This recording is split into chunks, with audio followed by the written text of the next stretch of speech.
My client is so excited to have sent her little cherubs off to school. Yeah, bye, yay.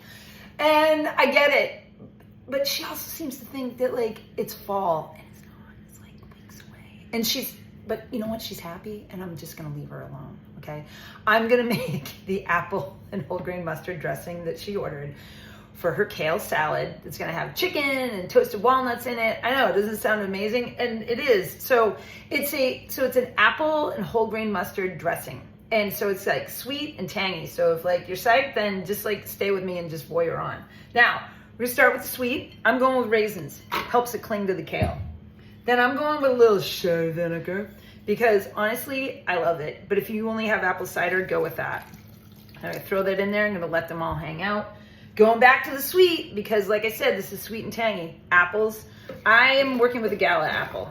Okay? Plus, I really like the color. Then we're going with a little whole grain mustard. If you only have Dijon, just rock it. Who cares? Don't even worry about it. It doesn't have to be whole grain. The whole grain's kind of nice. I actually really like the texture. Okay. Get that in there. We're going with a little thyme. I'm going to add in probably like a half teaspoon. Rocking the gruesome twosome, y'all. A little salt. Salt helps to draw out the flavor. Okay. Pep.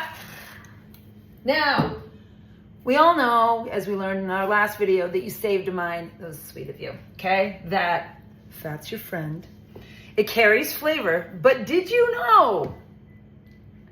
And you may not have. You might have met it, and you were kind of wondering what the hell it was. I get it. Okay.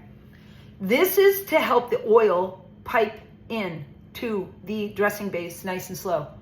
Yeah. Okay, it goes in here. It's not to just prevent stuff from flying out and hitting the underside of your countertops. Okay.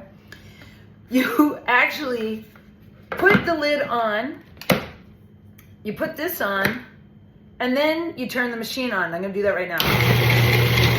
Yeah. And while it's blending, until it gets nice and smooth and it gets to the right consistency and maybe the right flavor. Ooh, like that consistency. Kind of chunky.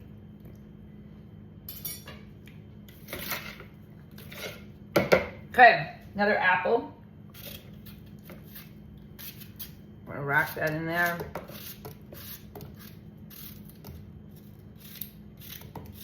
Okay, whip this sucker up. Once it's the right consistency and it's nice and still gonna be chunky, but it's the right flavor, that's when you're gonna put in your oil. This little contraption, that little hole, see that little hole?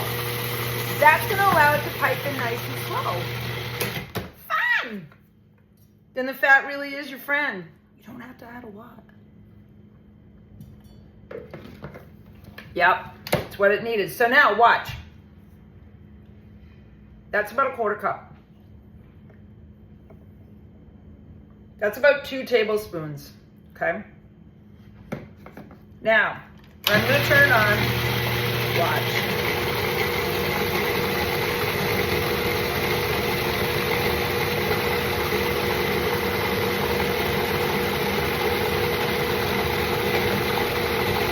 It slowly drips in. That's the whole point of it. Slowly, slowly, slowly works its way in. So then you don't have freestanding oil on your dressing. I know. I know. So now that that's done,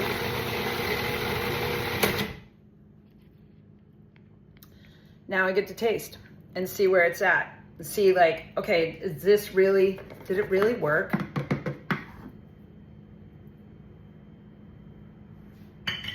Ta-da. You didn't watch the video? You know, the video. The Cuisinart video that they made about their food processors and all the parts? You didn't? Wow. No one? Just me? Okay.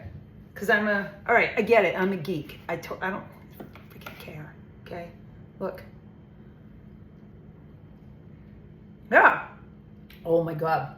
That's your friend. Carries flavor. Who'da thunk? Bomb. Okay, so there you go, kids. Now, if you don't have some of the ingredients, you're going to see down in the recipe, there's a bunch of different things you can use to replace, okay, all the things that I used today. So, like I said, if you're into sweet and tangy, you want to rub it on your pork, salad, roasted vegetables, I don't care, whatever you want to do with it, roll in it. Enjoy. Happy fall.